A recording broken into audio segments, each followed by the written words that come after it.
விஜய் அவர்கள் first John Arokiasamy, அதன் பிறகு ஆதவ அர்ஜுனா, அதை தாண்டி பிரசாந்த் கிஷோர் அவர்கள் ஏன் ஸ்ட்ராட்டஜிஸ்ட்டை வச்சு ஒரு மெயின் ஃபோக்கஸா இருக்கிறாரு? சொல்லி ஜெயலலிதாவது இதுக்குன்னு மட்டுமே தனியாக ஏஜென்சி வச்சாங்க. கட்சி காலங்களெல்லாம் நம்பாம ஒரு ஏஜென்சி கரெக்டாக போய் பேக்கெட் பண்ணும். சினிமா உங்களை பெரிய ஆராதித்து உங்களை தொழும், ஆனால் அரசியல் அப்படி கிடையாது. ஆதவ அர்ஜுனா அவர்கள் இன்னைக்கும் நீங்கள் குறிப்பிட்டது போல உதயநிதி, ஸ்டாலின் அவர்கள் எல்லாமே சீண்டி இருக்கிறாரு. நான் ஆலோசனை சொல்லன்றாரு, ஆனால் நான் சக்ஸஸ் பண்ணி கொடுத்ததுனால எம்எஸ் தோனியை விட நான் இங்கே ப்ராப்ளம் ஆயிடுவேன், அவங்க வெற்றிக்கு காரணமாக இருக்கிறதுல நானும் ஒருத்தன் அப்படின்னு சொல்கிறார். அப்போ என்ன அர்த்தம்?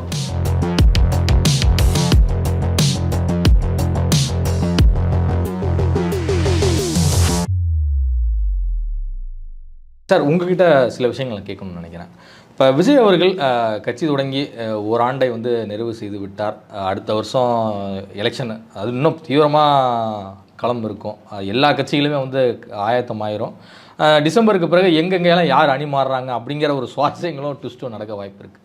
இப்போ அதுக்கு முன்னாடி நான் என்ன கேட்கணும்னு நினைக்கிறேன் அப்படின்னா, விஜய் கட்சியில் நிறைய பேர் சொல்கிறாங்க, நீங்கள் பாருங்கள் ஜனநாயகன் திரைப்படத்தினுடைய ஷூட்டிங் முடிஞ்ச உடனே அவர் சுற்றுப்பயணம் பாருங்கள் அப்படின்னாங்க.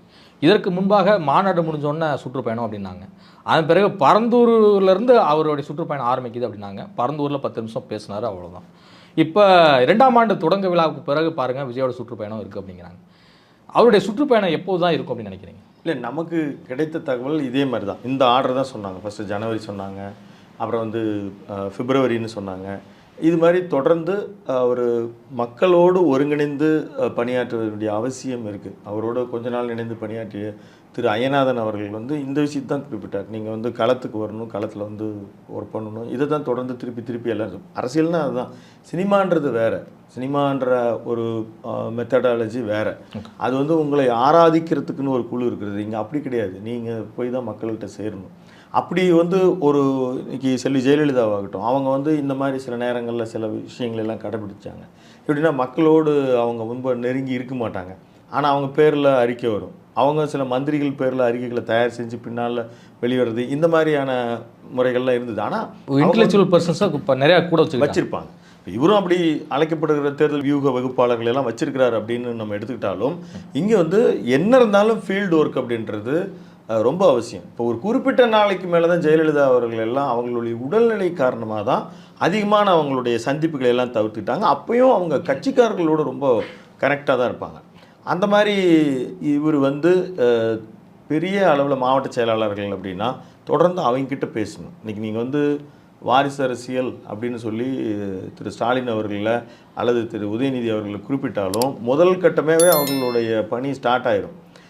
நீங்கள் தொடர்ந்து மாவட்ட செயலாளர்கள் எல்லாம் அதாவது அந்த வாய்ப்பு வேணால் அவருக்கு கிடைச்சிருக்கலாம். அந்த வாய்ப்பு யார் கிடைச்சாலும் அதை எப்படி பயன்படுத்துனாங்கன்னு பார்க்கணும்.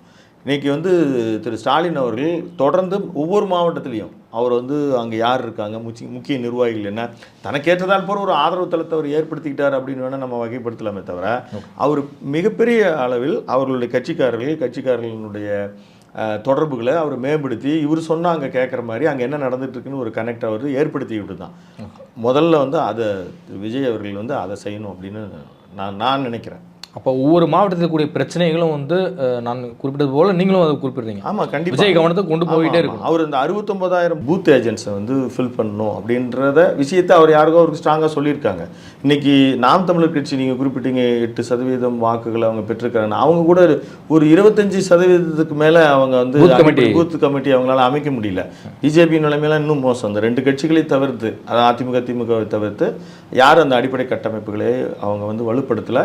இவர் அதுக்கு கவனம் செலுத்தணும்னு கட்சிக்காரர்களுக்கு, அதாவது இப்போ அங்கே ஒரு 2,500 பேர் தானே கட்சியினுடைய ஒரு முன்னணியினர்கள் மட்டும்தானே முன்னால் அவர் பேசுகிறாரு. அது மாதிரி அந்த கட்சியினுடைய மாவட்ட செயலாளர்கள், இப்போ கட்சிக்கு நமக்கு 38 மாவட்டங்கள் இருந்தாலும் கட்சியில் 60-70 மாவட்டங்களாக பிரிச்சிருப்பார். குறைந்தது அவர்களோடு அவர் 95 மாவட்ட செயலாளர் போட்டிருக்காங்க. ஆமாம், குறைந்தது அவர்களோடு அவங்க 95 மாவட்ட செயலாளர் 100 பேரோடு தினசரி அவர்களிடமிருந்து கட்சி இன்றைக்கி அவர் ஆட்சி அதிகாரத்தில் இல்லை, கட்சியிலிருந்து என்ன தகவல்கள் வருது அதை ஒருங்கிணைத்து கொண்டு சொல்கிறவருக்கு எந்த இன்ட்ரப்ஷனும் இல்லாமல் அவர் சொல்கிறாரா, கட்சிக்காரர்கள் வந்து முறையாக பணியாற்றுறாங்களா, இதுன்னு தினசரி ஒரு கட்சி தலைவராக இருக்கிறவர் நிச்சயமாக தினசரி இந்த விஷயங்களை குறித்து ஆலோசனை செய்வது அவருடைய கடமை. இப்போ மக்களை சந்திக்கணும், தொண்டர்களை சந்திக்கணும், அதற்கு முன்னால் முன்னணி தலைவர்களோடு அவர் வந்து ரொம்ப ஹைலி கனெக்டடாக இருக்கணும். தமிழ்நாட்டில் இதற்கு முன்பாக தமிழக வெற்றி கழகத்திற்கு முன்பாக உதயமான அத்தனை கட்சிகளுமே வந்து மக்களை சந்திச்சிருக்காங்க. அப்புறமேல வந்து இப்போ தான் வந்து ஒரு 6-7 வருடமாக இந்த தேர்தல் வியூக வகுப்பாளர்கள் வச்சுக்கிறதா வந்து வழக்கமாக இருக்குது. இப்போ எல்லா கட்சிகளுமே அந்த ஒரு யுக்தியை வந்து நம்ம என்னதான் வந்து தேர்தல் வேலைகளை மக்களோடு மக்களுக்காக பல பிரச்சனைகளுக்கு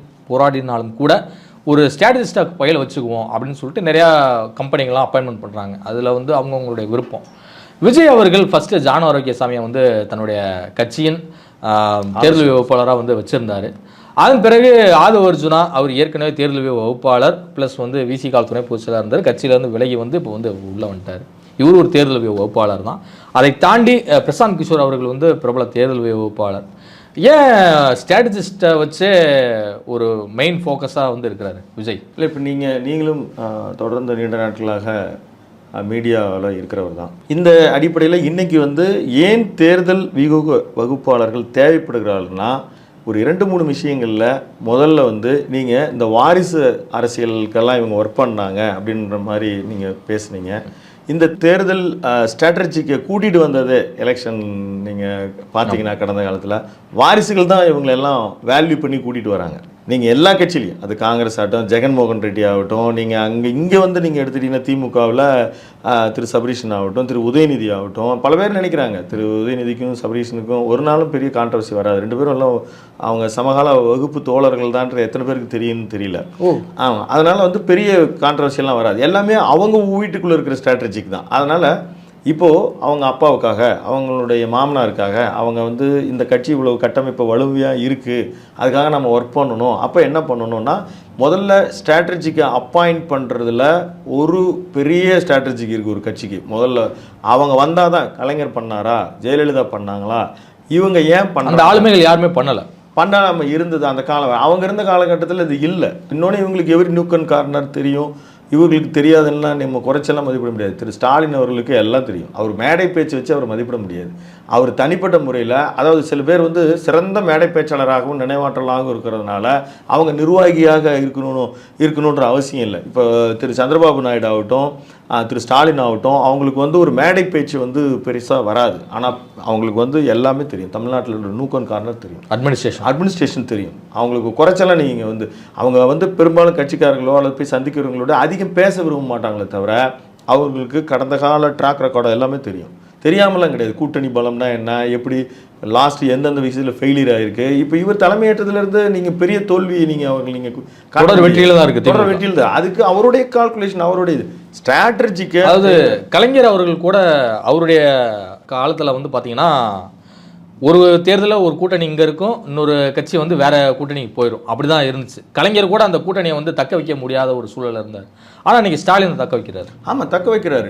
நான் வந்து அவருடைய ஆட்சி அதிகாரங்களை குறித்து நம்ம நடக்கிற ஒரு ஊடகங்கள் விமர்சிக்கலாம். அவரை வந்து குறைச்செல்லாம் மதிப்பிட முடியாது. அவர் அந்த அளவுக்கான ஒரு திறமை வாய்ந்தவர் தான். அவர் வந்து தேர்தலை எப்படி எதிர்கொள்ளணும், எந்த இடத்த பேசணும். இன்றைக்கி மும்மொழி கொள்கையாகட்டும் பாருங்கள், இப்போ அனைத்து கட்சி கூட்டங்களை கூட்டுறாரு. இந்த விஷயங்களை எல்லாமே எந்த இடத்துல ஒருங்கிணைஞ்சு, இப்போ எலெக்ஷன் வந்துருச்சு, பிஜேபியை எந்த விஷயத்தில் ஒருங்கிணைஞ்சு அடிக்கணுன்றது கரெக்டாக அவருக்கு யார் பாயிண்ட் பண்ணி கொடுக்குறாங்களோ இல்லையோ அவர் பேசுகிறாரு. பல நேரங்களில் வந்து திரு சீமான் அவர்கள் வந்து துண்டு சீட்டு வச்சு பேசுகிறேன்னு சொல்லுவாங்க. பல நேரங்களில் அவர் துண்டு சீட்டு இல்லாமல் கட்சி மீட்டிங்களில் கூட ஒரு பேசுகிறார்.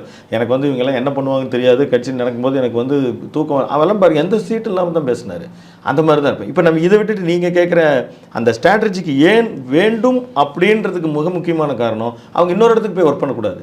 அவங்க இங்கேருந்து பெருசாக ஒர்க் பண்ணுறாங்களோ இல்லையோ, இன்னொரு கட்சிக்கு போயிடக்கூடாதுன்னு ஒரு கட்சி வந்து இந்த பக்கம் கூட்டு வரும், இழுத்து பிடிச்சு வச்சுக்கிறது. அதுதான் ஃபர்ஸ்ட் ஸ்ட்ராட்டஜி. இப்போ விஜய் வந்து இங்கே இருக்காருன்னா இன்னைக்கு அவங்க மெத்தட் வேறு, அதை நம்ம அடுத்து பேசுவோம். கடந்த காலங்களில் அவங்க அப்பாயின்ட் பண்ணது முதல்ல வந்து திரு PK அவர்கள் வந்து கமலஹாசனோட தான் பல சிட்டிங் உட்காந்து பேசினார்ன்றது உங்களுக்கு தெரியும்.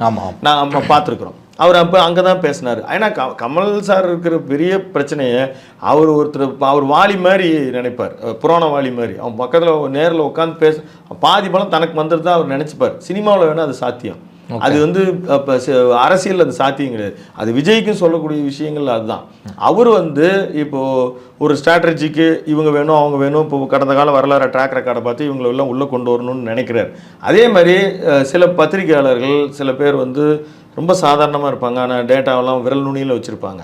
தங்களுடைய தேர்தலில் வந்து இப்போ ஜெயலலிதா மிகப்பெரிய ஆளுமையாக இருந்தாங்க, அவங்களும் ஒரு ஏஜென்சி மெத்தடில் வச்சுருந்தாங்க.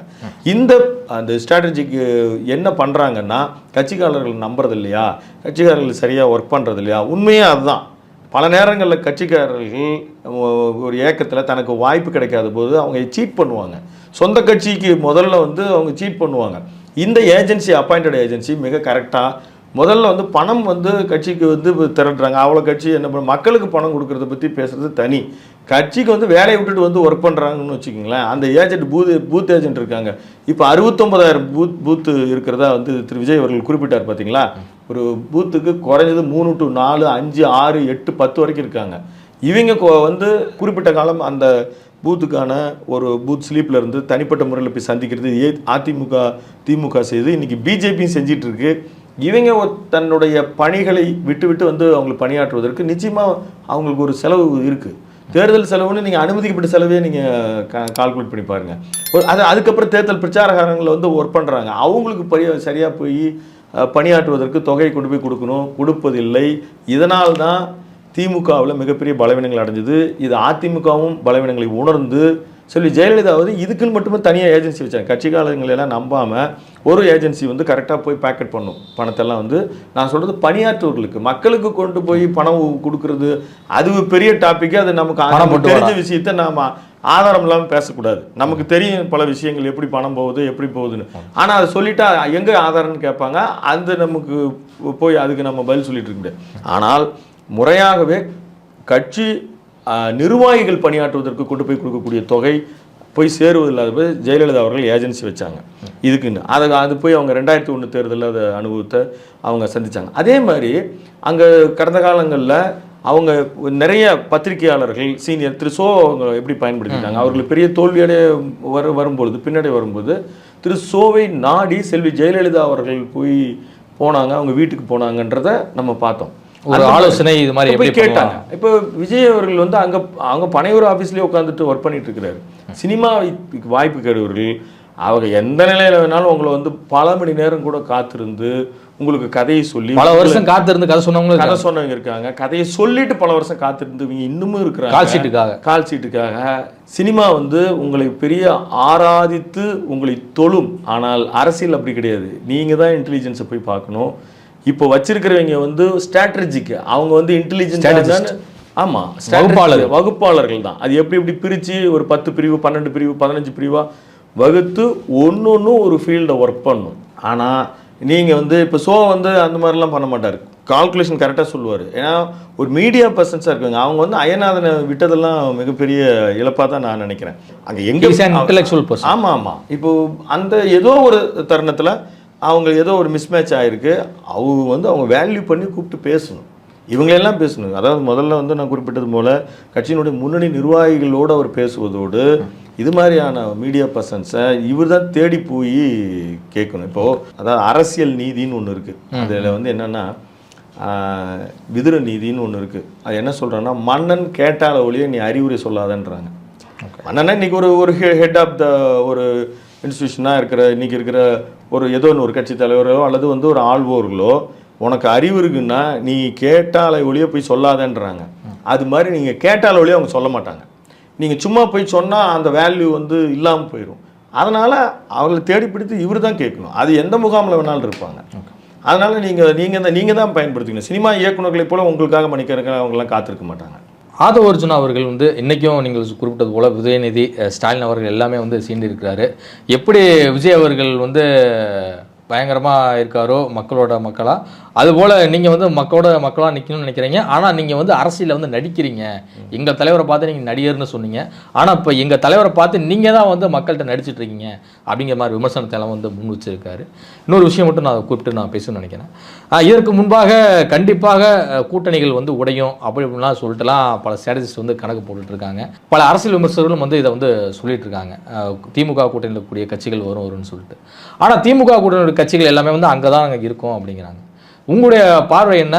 விஜய் தலைமையை ஏற்று இவங்கெல்லாம் வந்து வருவாங்களா? ஏன்னா விஜய் வந்து இன்னுமே ஓட் பர்சன்டேஜை வந்து நிரூபிக்கல அப்படிங்கிற ஒரு விமர்சனம் முன்வைக்கப்படுது. இல்லை, அதுதான் இவர் செல்வாக்கு மிக்கவர் அப்படின்றதுல எந்த சந்தேகமும் கிடையாது. இப்போ நீங்கள் இருக்கிற ஒரு மீடியா அனுபவத்தில் நீங்களே குறிப்பிட்டீங்க, ஒரு 14% 15% உறுதி அவர் வந்து தொடுவார் அப்படின்றது. அது வந்து நிச்சயமாக அவருக்கு ஒரு ஓட் பேங்க் இருக்குது.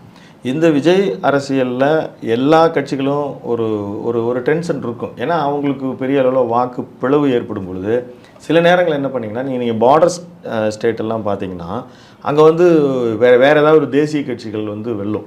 நீங்கள் கன்னியாகுமரியில் பார்த்தீங்கன்னா பிஜேபி வெல்லும். பத்மநாபபுரம்ன்ற ஒரு தொகுதி வந்து பிஜேபி கலைஞர் செல்வாக்காக இருக்கும் பொழுது வெற்றி பெற்றாங்க. என்ன சொல்ல வரேன்னா, ஒரு இடத்துல ஒரு தொகுதியில் மூன்றாவது ஒன்று செல்வாக்கு பெறுகிறதுன்னு வச்சுக்கோங்களேன், யார் வெற்றி பெறுவாங்கன்னு நிர்ணயிக்க முடியாது. ஒரு 3 லட்சம் ஓட்டு, அது வந்து 1 லட்சம் ஓட்டு ஒருத்தருக்கு, 1 லட்சம் ஓட்டு ஒருத்தருக்கு பிரியுது அப்படின்னா, மூணாவது ஒருத்தர் 40-50 ஓட்டு யாரை பாதிக்கிறார் அப்படின்றத பொறுத்து அந்த வெற்றி வாய்ப்பு அப்படி தலைகளாக மாறும். அதனால் வந்து எல்லாருக்குமே தேர்தல் ஒவ்வொருத்தரும் இப்போ ஸ்ட்ராட்டஜிக்காக வச்சுக்கிறாங்க. அந்த ஓட் பேங்கை வந்து எப்படி ஸ்ட்ரென்தன் பண்ணணும், எப்படி அதை கொண்டு வந்து நமக்கு பேக் பண்ணணும் அப்படின்னு. பை நேச்சராகவே விஜய் அவர்களுக்கு வாக்கு இருக்கிற காரணத்தினால இந்த காலகட்டத்தில் நீங்கள் உங்களுடைய பேச்சிலையும் குறிப்பிட்டீங்க, இன்னைக்கு ஒரு பண அரசியல் வந்து விஞ்சி நிற்கிற இந்த காலத்தில் இப்போ கம்யூனிஸ்ட் கட்சிகள், பொது உடைமை கட்சிகள்லாம் தங்களுடைய வாய்ப்புகளை பலதும் தவற விட்டுட்டாங்க. இது மாதிரி வாய்ப்பு இருக்கிற கட்சிகள் அவர்கள் யாரோடு சேர்ந்தால் ஒரு மக்கள் பிரதிநிதி ஆகலாம் அப்படின்ற அந்த சூழலுக்கு வந்துட்டாங்க. அதனால் அவர் எல்லாருமே ஒரு தேர்தல் நெருக்கத்தில் வரும் பொழுது எல்லாருமே ஒரு ஆல்டர்னேட்டிவ் எது வேணாலும் நடக்கலாம். எலெக்ஷன் டிக்ளேர் பண்ணிவிட்டு நாமினேஷன் தாக்கல் செஞ்ச போது கூட்டணி மாறிய வரலாறெல்லாம் தமிழ்நாட்டில் இருக்குது. தமாக உதயமானதுலேருந்து ஆரம்பித்து நிறைய வரலாறு இருக்குது. அதனால் அது தேர்தலுக்கு ஒரு 6 மாதங்களுக்கு முன்பு எது வேணாலும் நடக்கலாம். ஏன்னா இவர் வந்து ஆதவர்ஜுனா வந்து ஒரு ஸ்ட்ராட்டஜிக்காக எல்லாமே பண்ணி கொடுத்துருக்குறாரு. என்னென்ன பண்ணணும், அவர் சைக்கிளிங் போகும்போது இவர் கூடலாம் போனார், அது எல்லாமே மக்களோட கனெக்ட் பண்ணுற பிளான் தான். அதுக்கப்புறமும் கூட இவர் பண்ணார். அவருக்கு அது நமக்கு தெரிந்த தகவலை தான், ஆதாரம் இல்லாமல் நம்ம ஷேர் பண்ண முடியாது. அவர் திமுகவின் மீதும் குறிப்பாக திரு சபரீசன் மீதும் திரு உதயநிதி ஸ்டாலின் மீதும் அவருக்கு ஒரு சின்ன கோபம் இருக்குது. ஏதோ அவருடைய என்னவா இருக்கும், அவருடைய திறமையை அங்கீகரிக்காமல் போயிருக்கலாம். அதனால் அவர் வந்து விசிக்க போகிறாரு. இன்னொன்று, அவங்க குடும்பமே பல விஷயங்கள், அவர் மாமனார் திரு மார்ட்டின்லேருந்து தொடங்கி பல விஷயங்கள் கலைஞர்களுக்காக செஞ்சது தான்.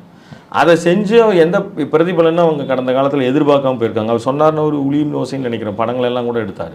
அவர் தயாரிப்பாளராக பின்னிருந்து பல விஷயங்கள். நடிகர் பிரசாந்தை வச்சு கூட ஒரு படம், அவருடைய தயாரிப்பு, ஃபினான்சியல், பொன்னர் சங்கர் எல்லாமே அவங்க பண்ணாங்க. அவர் எது சொன்னாலும், கலைஞர் எது சொன்னாலும் சரி செய்த குடும்பம் தான். ஆதவர்ஜுனா என்ன விசிகாவுக்கு போய் சேருவதற்கு முன்னால் 2022 வரைக்குமே அவர் திமுக ஒரு ஆதரவு மனநிலையில் இருந்தவர் தான்.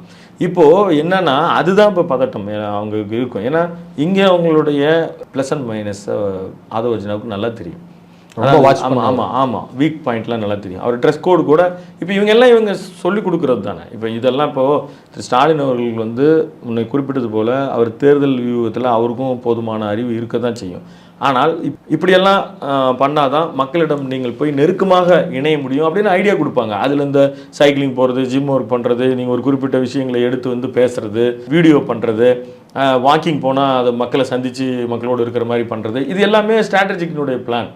அவங்க சொல்கிறாங்க இது சாதாரணமாகவே கலைஞரெல்லாம் பண்ணிகிட்டு இருந்தாருன்றது வேறு விஷயம். தினமுமே அவர் வந்து வாக்கிங் போவார், இறங்கி எங்கே போவார், அவர் ஆரோக்கியமாக நடந்தும் நல்லா ஹெல்த் இருக்கும்போது அவர் எல்லாமே ஈவன் ஜெயலலிதா அவர்களும் மழை வெள்ளத்தில் அவங்க ஹெல்த் ஸ்ட்ராங்காக இருக்கும்போது எல்லாமே அவங்க போய் மக்கள் எல்லாம் பார்த்தாங்க. அந்த மாதிரி தான் இருந்தாங்க. அவங்களுக்கு ஹெல்த் செட்பேக் ஆகும்போது தான் ஒவ்வொருத்தரும் பீப்புளோடு கனெக்ட் ஆகிறதுலேருந்து அவங்களுக்கு தள்ளி போகிறாங்க. ஆனால் இவருக்கு வந்து நீங்கள் குறிப்பிட்ட மாதிரி விஜயகாந்த் வந்து அப்படி மக்கள் வெள்ளத்தெல்லாம் தள்ளிட்டு போய் இருந்து பண்ணார். அப்படி கொஞ்சம் கொஞ்சமாக அவர் பழகிட்டாருன்னு வச்சுக்கோங்களேன். அந்த ஹேண்டில் பண்ணுற அந்த கேப்பபிள் வந்துருச்சுன்னா அப்புறம் ஈஸியாகிடும். பப்ளிக் சர்வீஸில் அதுவும் ஒன்று தான். கொஞ்சம் மக்கள் திரளுவாங்க, நீங்கள் திறந்து உங்கள் அருகாமையிலேருந்து பார்க்கறதும் உங்கள் கரிசனமும் உங்கள் கோரிக்கையை கேட்கும் பொழுது நீங்கள் வந்து அதை செவிசாய்ப்பதும் தான் வெற்றிக்கு மிகப்பெரிய வழியாக இருக்க முடியும். ஏன்னா சீமான் அவர்கள் வந்து பின்ன பெரிய நடிகரார், அவர் வந்து ஒரு இயக்குனர் தான். ஆனால் அவர் மக்களை வந்து அவ்வளோ நெருக்கமாக சந்தித்தார், பேசினார். அவருடைய பேச்சு திறமை, அவருடைய பேச்சில் இருக்கக்கூடிய தன்மைகள் குறித்து கருத்து வேறுபாடு இருக்கலாம். ஆனால் அவருடைய பேச்சு பல பேரை ஈர்த்தது. இன்னைக்கு அவர் வந்து கூட இன்றைக்கு வரைக்கும் அவர் கட்சியிலிருந்து பல முன்னணியர்கள் நகர்ந்து போனாலும் அவரும் அந்த கட்சியினுடைய முகமாக தான் இருப்பார். அவராக நினைச்சிருக்கிற வரைக்கும் அவருடைய சேர்த்த கூட்டம் அவர் பின்னால் இருக்கும். அந்த விஷயத்துல நம்ம விஜய் தமிழ் தேசிய கொள்கை வந்து ஸ்ட்ராங்கா அவர் பேசிட்டு இருப்பாரு அவரு. ஆனால் அந்த விஷயத்துல என்னன்னா விஜய் குறித்து அவர் விமர்சிப்பது ரொம்ப ஆச்சரியமா இருக்கு. அது தேவையில்லை. இவருக்கான கூட்டம் வலுவா இருக்கிற போது இவர் திமுகவை வீழ்த்தி இவர் ஆட்சிக்கு வரலாம். அதிமுகவை ஆண்ட கட்சி அல்லது வாய்ப்பு இருக்கிற அடுத்து பெரும் தொண்டருக்கு வச்சிருக்கிற கட்சி இன்றைக்கும் அவங்க நிரூபணம் பண்ணி 20% வரைக்கும் கிட்டத்தட்ட அவங்களுக்கு நிரூபணமான கட்சி. அவங்க பொது தேர்தல்கள் வரும் பொழுது இப்போ சிதறண்டு இருக்குது. இப்போ பல்வேறு குழுக்களாக சிதறண்டு இருக்கிறது. அதான அங்கேயும் பிரச்சனை. அப்போ அங்கே இருக்கிற ஒன்றிணைக்கின்ற ஒரு திட்டமும் போயிட்டு இருக்கு. அது இன்னைக்கு ரஜினிகாந்த் பேர் வரைக்கும் அடிபடுது. அவர் வந்து பிஜேபிக்காக அதிமுகவை ஒன்றுபடுவதற்கு செயல்படுகிறார் அப்படின்ற பேச்சு இருக்குது. அப்படி இருந்தால் தான் திமுகவை வீழ்த்த முடியும் அப்படின்ற பேச்சு நமக்கு வலுவாக வருது. இன்னைக்கு ஒரு பத்திரிகையினுடைய முதல் பகுதியிலே அதை ஓப்பனாக போட்டுருக்காங்க. அந்த மாதிரி இருக்கும் பொழுது இப்போ ஆதவ அர்ஜுனா வந்து மிகப்பெரிய அளவுக்கு சேலஞ்சாக தான் இருப்பார். இன்னொரு விஷயம் என்னென்னா அவருக்கு அந்த ஒர்க் பண்ணுற எஃபெக்ட் எங்கே ஒர்க் பண்ணால் அதனுடைய எஃபெக்ட் என்ன இருக்குன்றது அவருக்கு நல்லா தெரியும் இல்லையா? அது திமுகவுக்கு தலைவலியாக தான் இருக்கும். ஆனால் அதே நேரத்தில் அது தாவேகாவினுடைய அடிமட்ட தொண்டர்களுக்கும் நிர்வாகிகளுக்கும் தலைவலியாக தான் இருக்கும். அவர் யார் சொன்னாலும் கேட்க மாட்டாங்க. ஏன்னா நான் ஒர்க் அவுட் பண்ணியிருக்கேன், எனக்கு சக்ஸஸ் ரிசல்ட் தெரியும் அப்படின்வாங்க. இங்கே இவங்களுக்குன்னு சில விஷயங்கள் இருக்கும். தாவேக்காவுக்குன்னு சில ரிசல்ட் இருக்கும். இன்னும் இப்போ வந்து ஒரு ஆட்டோ டிரைவருக்கு வந்து ஒரு மாவட்ட செயலாளர் கொடுத்துருக்காங்க கோயம்புத்தூர். அது வந்து ஒரு பெரிய அளவில் அட்டென்ஷன் கொடுத்துருக்குது. அந்த ஆட்டோ டிரைவர் வந்து தொடக்கத்துலேருந்து விஜயினுடையிலேருந்து ஒரு பிரியமாக இருப்பார். அவர் மாவட்ட செயலர் ஆகிட்டு தேர்தலில் இறங்கும் பொழுது ஸ்ட்ராட்டஜிக்கு என்ன பண்ண, அவர்கிட்ட பணமெல்லாம் இல்லைங்க, நாம தான் செலவு பண்ணோம், அவருக்கு செல்வாக்கு வந்து மக்கள் செல்வாக்கு இருந்தால் போதுமா, அவருக்கு சீட்டு கொடுக்க வேணான்னுவாங்க. நொந்து போயிடுவார். நான் சொல்கிறது இது இயற்கையாக நடக்கிறதுக்கு வாய்ப்பு இருக்குது. இவங்க எல்லாமே வந்து பிஸ்னஸ் அக்யூரேட் பிஸ்னஸ் மோட்டிவில் தான் பார்ப்பாங்க. சக்ஸஸ் ரிசல்ட் அப்படின்றது அவங்களுக்கான திறமை செல்வாக்கு அதெல்லாம் வேணாங்க. அவங்க கையில் பணம் இருக்கா, பணம் இருந்தால்தான் வெற்றி பெற முடியும் அப்படின்ற கொள்கை ஸ்ட்ராட்டஜிகள் உறுதியாக நம்புவாங்க. அதனால் அவர் எதிர்கட்சிகளுக்கு மட்டும் சவாலாக இருக்க மாட்டார், திமுகவுக்கு மட்டும் தமாகவுக்கே அவர் சவாலாக இருப்பார். என்னுடைய ஆலோசனைகள் வந்து தாவேக்காவுக்கு தேவைப்படாதுன்னு நினைக்கிறேன் அப்படிங்கிறது குறிப்பிட்டிருக்காரு. நான் வந்து தாவேக்காவுக்கு தேர்தல் வியூ வகுப்பாளராக ஒர்க் பண்ணலை அப்படிங்கிறதுல சொல்லியிருக்காரு. நீங்களே போதும், ஆனால் கடுமையாக உழைச்சிங்க அப்படின்னா கண்டிப்பாக நீங்கள் 2026 நீங்கள் அவங்க இருக்கிற பல பேர் வந்து எம்எல்ஏக்களாக இருப்பீங்க அப்படிங்கிறதுல வந்து குறிப்பிட்டிருக்காரு. ஜெயிச்சு முடிச்சோன்னா நான் தமிழ்லாம் வந்து பேசுவேன் அப்படின்னு சொல்லிட்டு அதையும் வந்து சொல்லியிருக்காரு. ஒரு பீகாரி வந்து இங்கே சென்னை சூப்பர் கிங்ஸ் ஜெயிச்சு கொடுத்து கப்பெல்லாம் வாங்கி கொடுத்துருக்காரு. அவர் மேலே பயங்கரமாக லவ்வாக இருக்கீங்க, அந்த ஒரு அன்பு வந்து எனக்கும் கிடைக்கும்னு நினைக்கிறேன் அப்படிங்கிறது குறிப்பிட்டிருக்காரு. அப்போ விஜய்க்கு ஒரு மேம்போக்கான சில ஆலோசனைகள் வந்து பிகே சொல்கிற மாதிரி தானே புரிந்து கொள்ளப்படுது. இல்லை, நீங்கள் இந்த 2 எக்ஸ்ட்ரீமையும் நீங்கள் உங்களுடைய பேச்சிலேயே நீங்கள் குறிப்பிட்டீங்களே, நான் ஆலோசனை சொல்லன்றாரு. ஆனால் நான் சக்ஸஸ் பண்ணி கொடுத்ததுனால MS தோனியை விட நான் இங்கே ப்ராப்ளம் ஆயிடுவேன், அவங்க வெற்றிக்கு காரணமாக இருக்கிறதுல நானும் ஒருத்தன் அப்படின்னு சொல்கிறார். அப்போ என்ன அர்த்தம்? அவருடைய ஸ்ட்ராட்டஜிக்கு அவர் யூஸ் பண்ண தான் போகிறார். ஆனால் அவர் இப்போது இதுக்கு முன்னால் வந்து அவர் வந்து ஒரு வியூக வகுப்பாளராக பின்னால் இருந்து இப்போ ஜான் ஆரோக்கியராஜ் மேடை ஏறல. ஏன்னா அவர் வந்து ஸ்ட்ராட்டஜிக்கு ஒர்க் பண்ணுறாரு. அவர் இன்னும் எதிர்காலத்தில் போய் அதிமுக கூட ஒர்க் பண்ணலாம். அவங்களுடைய ஏற்கனவே ஒரு கமல் அப்புறமேலும் வந்து பார்த்தீங்கன்னா அன்புமணிக்கெலாம் வேலை பார்த்தவர், சீதாராமையா வரைக்கும் ஒரு ஒர்க் பண்ணியிருக்கிறாரு. அப்போது அவங்களுடைய ஒர்க்கு ஒரு அக்ரிமெண்ட் இருக்கும். அந்த எலெக்ஷன்ஸ் முடிஞ்ச ஒரு குறிப்பிட்ட நாள் வரைக்கும் அவங்க அக்ரிமெண்ட் முடிஞ்சதுக்கப்புறம் அவங்க யார்கிட்ட வேணாலும் போய் ஒர்க் பண்ணுவாங்க.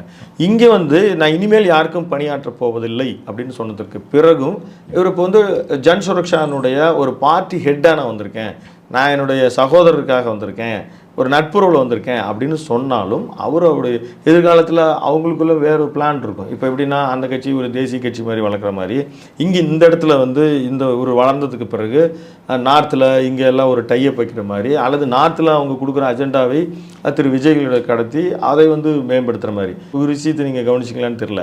அதாவது வந்து இவங்க 2 பேரையும் கெட் அவுட்ன்ற ஒரு மொமெண்ட்டை இவங்க நடத்துகிறாங்க. கெட் அவுட்டுன்னு வந்து இப்போ அதில் வந்து எழுதும்போது சைன் பண்ணுறதுக்கு அவர் கூப்பிட்றாங்க. அவர் பாக்கெட்டில் கைவிட்டு ஆதவ அர்ஜுனா சொல்கிறாரு, அவர் முடியாதுன்றார். இதே திமுக ஆட்சி வரத்துக்கு ஒர்க் பண்ணவர், இதே பிஜேபி ஆட்சி அமைவதற்கு முதலில் ஒர்க் பண்ணவர், பல மாநிலங்களில் ஒர்க் பண்ணவர், இப்போ கெட் அவுட்ன்றதில் போய் சைன் பண்ணாருன்னா எப்படி முடியும்? அவங்களும் கூப்பிடுறாங்க, அவர் முடியாதுன்ட்டார். தெளிவாக தான் இருக்க முடியும்.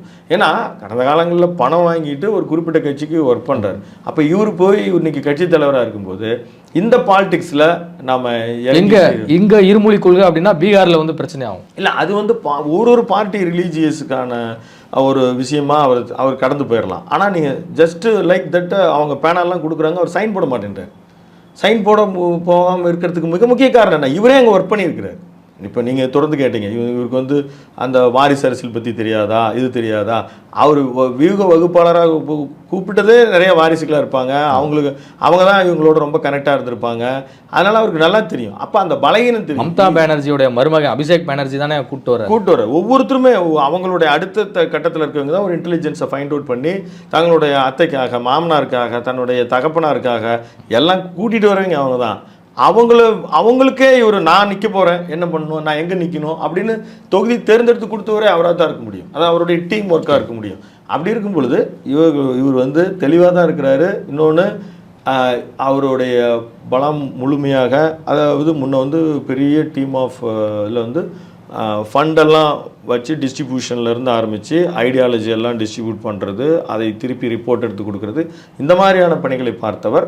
இப்பொழுது அதை மேலோட்டமாக ஆலோசனை சொல்லுவார். அதுக்கான அந்த இம்ப்ளிமெண்டேஷன் திரு ஆதவ அர்ஜுனா, திரு ஆரோக்கிய ராஜ் அவர்கள் எல்லாம் செய்வாங்க. பொறுத்திருந்து பார்க்கலாம். மீண்டும் மற்றொரு நேர்காணலில் சந்திக்கலாம் சார். நன்றி. உங்கள் கருத்து பதிவுக்கு மிக்க நன்றி. மீண்டும் சந்திப்போம்.